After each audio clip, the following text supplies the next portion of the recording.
جیسے کوئی آپ کا عزیز فوت ہو گیا یا کوئی موقع آپ کے ہاتھ سے نکل گیا، اوہ بڑا افسوس ہے، بڑا رنج ہے، تاریخ نکل گئی، میں درخواست نہیں دے سکا، کسی جگہ میں پہنچ نہیں سکا، بس اس وجہ سے محروم رہ گیا۔ اب رنج کا، غم کا پہاڑ، لا تاسوا علی ما فاتکم، افسوس نہ کیا کرو، یہ یوں ہی تو نہیں ہو گئی، اللہ کے علم قدیم میں یہ لکھا ہوا تھا، یہ یوں ہی ہونا تھا۔ تمہارے لیے جو ہے اس پر افسوس اور رنج کرنا گویا کہ اللہ سے محجوبیت کی دلیل ہے، اللہ کی معرفت تمہیں حاصل نہیں ہے کہ لا تاسوا علی ما فاتکم ولا تفرحوا بما آتاکم، اور جو کچھ اللہ تمہیں دے دے اس پر خوشیاں نہ منایا کرو۔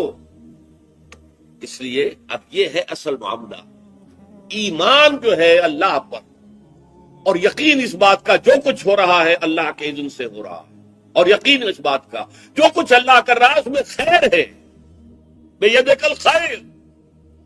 چاہے مجھے ایک بات ابھی ناگوار گزری ہے، مجھے تکلیف پہنچی ہے، اللہ کے اسکیم میں، the higher level scheme of things, divine scheme of things کے اندر اس میں کوئی نہ کوئی خیر ہے، تم جانتے نہیں، اس کو کھولا گیا۔ پہلی بات تو یہ ہے کہ تمہیں خوشی ملے، راحت ملے، مسرت ملے، یا کوئی غم ہو یا رنج ہو یا دکھ ہو، دونوں حالتیں برابر ہیں، اس لیے کہ دونوں میں آزمائش ہے، کبھی وہ دے کر آزماتا ہے، کبھی چھین کر آزماتا ہے، دے کر آزماتا ہے شکر کرتا ہے کہ نہیں، چھین کر آزماتا ہے صبر کرتا ہے یا نہیں۔ عارف جو انسان ہوگا، اللہ کو پہچاننے اور جاننے والا، وہ چٹان کے مانند ہوگا، ہوا ادھر سے آئے یا ادھر سے آئے اسے کچھ نہیں کہے گا، اچھی بات آئے بری آئے کوئی پرواہ نہیں، اللہ کی طرف سے۔ ما اصاب من مصیبت فی الارض ولا فی انفسکم الا فی کتاب من قبل ان نبرأہ۔ یہ مضمون ہم بڑی تفصیل سے پڑھ چکے ہیں سورۃ تغابن میں، وہاں فرمایا تھا دوسرے رکوع کی پہلی آیت، ما اصاب من مصیبت الا باذن اللہ، کوئی مصیبت، کوئی تکلیف، کوئی پڑھنے والی نہیں پڑتی مگر اللہ کے اذن سے۔ ما اصاب من مصیبت الا باذن اللہ ومن یؤمن باللہ یہدی قلبہ، اور جو اللہ پر ایمان رکھتا ہو اللہ اس کے دل کو ہدایت دے دیتا ہے، ہدایت چٹان، کہ ادھر کی ہوا آئے یا ادھر کی آئے اس میں کوئی جنبش نہیں ہوگی۔ جتنا انسان دیکھیے، ایک ہوتا ہے فوری طور پر ایک ریفلیکس ایکشن کی حد تک متاثر ہو جانا، یہ تو ہوگا، آپ کا ہاتھ یہاں رکھا ہوا تھا، کسی چیز نے کاٹا، آپ کا ہاتھ فوراً جو ہے اٹھ کے آ جائے گا، اس میں آپ کے ارادے کو کوئی دخل نہیں، یہ ریفلیکس ایکشن ہے، آپ کی سوچ کو، آپ کے ارادے کو کوئی دخل نہیں۔ تو کسی خیر سے عارضی سا فوری سے ہی مسرت ہو جانا، اور کسی تکلیف سے عارضی سی فوری سی کوئی اس کا تاثر ہو جائے، یہ خلاف ایمان نہیں۔ پینڈولم زیادہ حرکت کر رہا ہے، خوشی میں زیادہ ادھر چلا گیا، غمی میں زیادہ ادھر چلا گیا، تو جتنا اس پینڈولم کی رینج ہے اتنی ہی آپ خدا سے دور،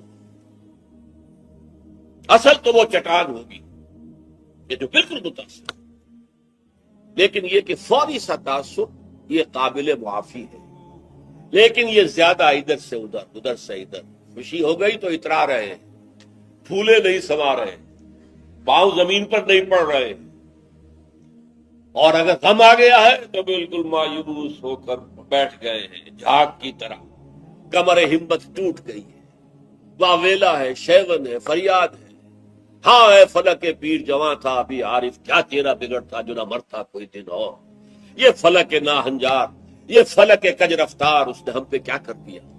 یہ ساری باتیں جو ہے یہ اللہ سے محجوب ہونے کی۔ اب اس میں بھی درجے ہیں کئی، دیکھیے پہلی بات یہ ہے کہ خوشی والی بات ہو، غم والی بات ہو، دونوں برابر ہیں، کیونکہ یہ بھی آزمائش، وہ بھی آزمائش۔ یہ بات سورۃ الفجر میں کہی گئی بہت خوبصورت انداز میں، اللہ تعالیٰ نے انسان کی تھڑ دلے پن کی شکایت کرتے ہوئے، شکوہ کرتے ہوئے کہا فَأَمَّا الْإِنسَانُ إِذَا مَا ابْتَلَاهُ رَبُّهُ فَأَكْرَمَهُ وَنَعَمَهُ فَيَقُولُ رَبِّي أَكْرَمَنِ۔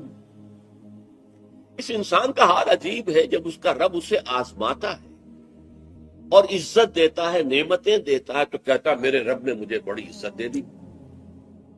وَأَمَّا إِذَا مَا ابْتَلَاهُ فَقَدَرَ عَلَيْهِ رِزْقَهُ، اور جب اللہ آزماتا ہے اسے اور اس کی روزی تنگ کر دیتا ہے، فَيَقُولُ رَبِّي أَهَانَنِ، یہ کہتا ہے رب نے مجھے ذلیل کر دیا، کلا ہرگز نہیں۔